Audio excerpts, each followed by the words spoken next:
So Secretary of Defense Pete Hegseth is apparently in hot water. Now, he opened his mouth and confirmed some things that he never should have confirmed.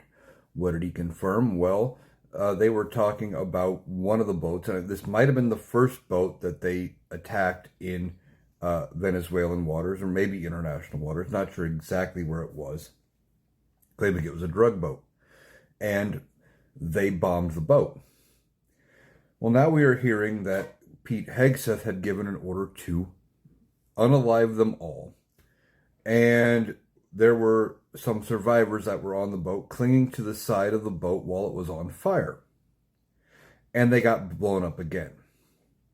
Well, that's a violation because they were of no threat at that point. They were fighting for their lives, and they were in no position to fight back. Not to mention the fact that we don't even know for sure that they were a threat to the United States. I've talked about it before. The proper procedure would have been to track the boat till it got to U.S. water, have the Coast Guard seize it, and search it. And if there was contraband on there, seize the contraband, arrest the suspects, and try them. That is what we do in a civilized society, in a society ran by rules and law. You don't just willy-nilly blow boats up out of the water because you think you have a hunch.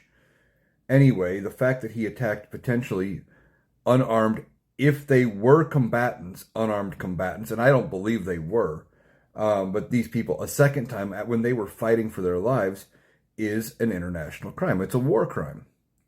And this is what those members of Congress were talking about when they were reminding servicemen and women to not follow illegal orders. These are the things that they were discussing. They do not, you do not blow up boats, where that you've already attacked it once, and as the people that are surviving it are trying to cling for your life, to cover up what you just did, you don't blow it up again to make sure they're gone. Now, ultimately, when this is all said and done, there will probably be something that comes out from all of this. We're hearing this getting leaked now during the Trump administration. What's going to come out when Donald Trump is gone? What's going to come out when a Democrat is back in charge? And the people that are involved in doing all of this could face criminal liability themselves.